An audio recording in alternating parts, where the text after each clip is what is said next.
Hello everyone, welcome back to my channel. I'm really happy to bring you this video today. Why? Because it's my follow-up on how to make an amazingly fried chicken without flour.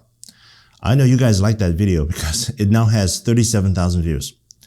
Now let me say up front, so as not to waste your time, that this recipe uses potato starch. If that is an issue for you, then check out my other video. It uses nothing except the chicken. And I'll include a link in the description below. Still, some people are looking to avoid flour or gluten for health reasons, but are okay with potato or cornstarch. And if you're okay with that, you're in for a treat because this recipe makes amazingly crunchy chicken. So let's dive in. Now, regarding the ingredients, here's what you'll need. First, potato starch. Second, frozen chicken. Wait, did I say frozen chicken? Yes, I did. Because this recipe will also solve a huge problem for many people. A lot of times, you forget to defrost the meat. It happens, right? Or maybe you have a sudden craving for fried chicken. What do? Let me solve that for you. So we're going to take that frozen chicken straight from the freezer, and then we're going to cook it. We're going to cook that right away. Wait, what happened to the breading step? What do you mean we're going to cook frozen chicken? Yes, that's exactly what we're going to do. Am I crazy? Let me explain. The biggest challenge to making amazingly crunchy yet still juicy chicken is that you're cooking the chicken and the breading at the same time. That's the problem. And guess what? The breading is obviously outside the chicken, right? So it will cook first and then chicken will start cooking. That's because the frying oil is heating up the surface much faster than the inside. So one of two things happens. Either the breading is cooked to a golden brown and the chicken is undercooked, or the breading is burnt and the chicken is cooked well. That's a problem that happens to a lot of home cooks.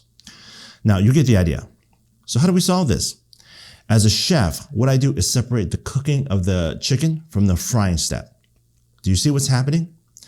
Not only do we defrost the chicken for convenience, we're solving the problem of cooking ingredients at different temperatures.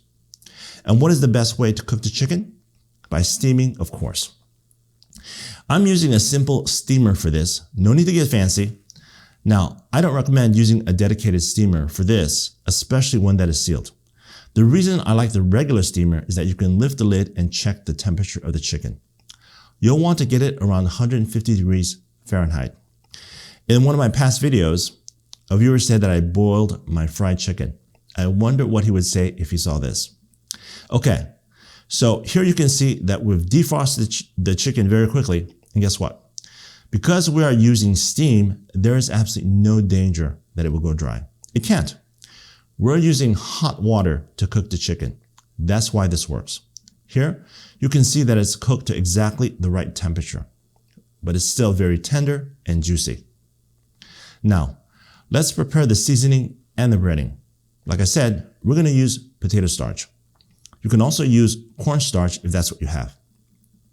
So this video isn't about some secret blend of herbs and spices. We're going to use the standard salt and pepper.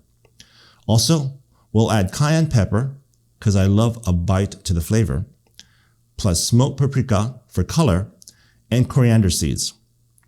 The truth is that you can use any spice mix that you like. Absolutely. Add in your favorites, and what do I always say?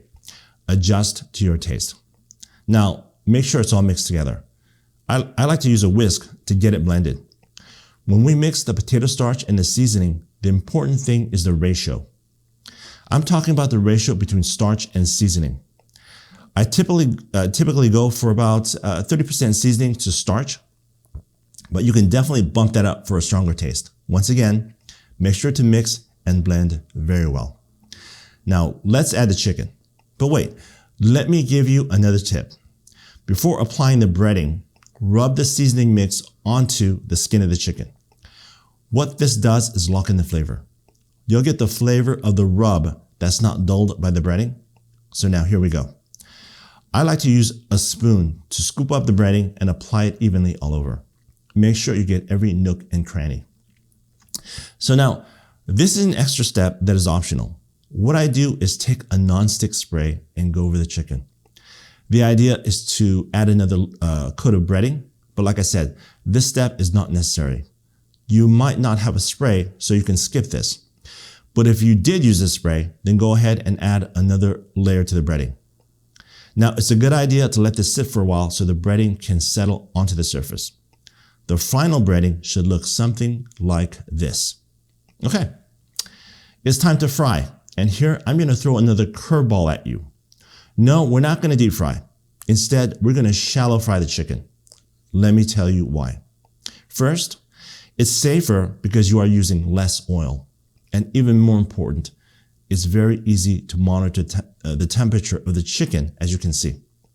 Now remember, the chicken is already cooked. It's been cooked to the right temperature.